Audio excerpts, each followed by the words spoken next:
A knife-wielding man in Florida recently tried to carjack two different victims, one after the other. Now, the punk is wishing he'd stayed in school and gotten a job after. Both victims gave him the same brutal response. Screenshot from a video at the scene of the crime. Background: Christopher Raymond Hill. Inset. Photo credits. YouTube. DB. Jacksonville Sheriff's Office. Criminals are often said to be the dumbest people alive. One thug in Florida, who police later identified as 36-year-old Christopher Raymond Hill, proved just how stupid he is when he tried to carjack two different motorists after robbing a liquor store of its cash register. According to local news source WJAX, the incident took place on Friday, June 8, 2018. At a Walmart in Jacksonville, Florida.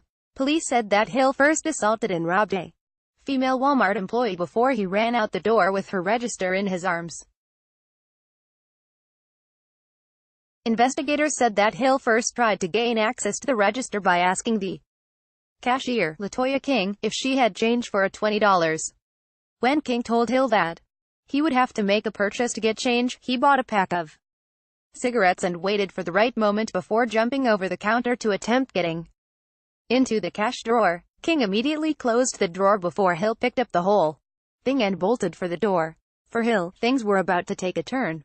The worse. According to local news source WSVN, Hill ran outside to a getaway vehicle. When that vehicle wouldn't start, Hill grabbed the register and ran over to a nearby pickup truck. Military veteran Scott Reardian was sitting in that truck and was shocked when Hill demanded a ride. "He wasn't going to get my truck," the retired Army veteran told WTLV. "I don't care if you're Dwayne The Rock Johnson, you're not getting my truck."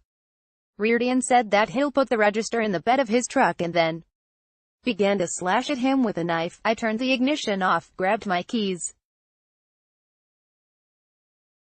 opened the door, and boom, there he was," Reardian recalled. "I was trying to get the knife off me, and he's like trying to pull me, and he yanked my shirt and ripped it all up." Hill slashed at Reardian, cutting his hands before the Army veteran was able to grab his gun and point it at Hill. "I reached in between my glove box and my console, between my seats, reached down, and got my weapon and brandished it for him," Reardian said. Hill immediately begged Reardian not to shoot him. "Once he saw that, I mean, you don't bring a knife to a gunfight," Reardian added.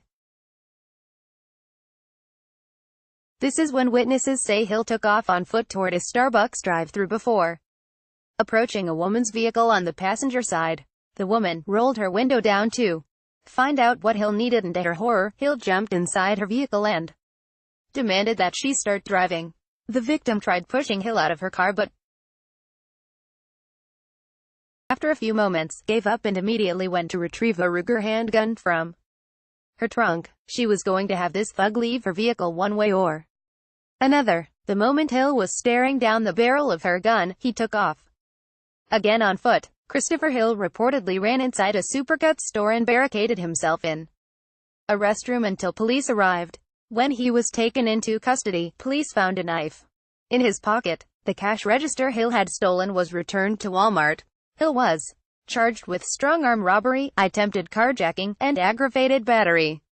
According to court documents, Hill had been previously arrested when police found him inside a woman's vehicle with a knife in 2017. This guy is plainly dumb and not a first-timer. Once again, the Second Amendment pulls its own weight. Two innocent people in Florida were able to fight off an attacker because they were armed. Had it not been for that fact alone, Hill would have easily taken one of their vehicles or worse. In my opinion, the first person Hill tried to carjack had every right to shoot him dead after being stabbed. So, Hill is lucky that he ended up in jail instead of 6 feet under. Facebook has greatly reduced the distribution of our stories in our readers' news feeds and is instead promoting mainstream media sources. When you share on social media, however, you greatly help distribute our content. Please take a moment and consider sharing this article with your friends and family. Thank you.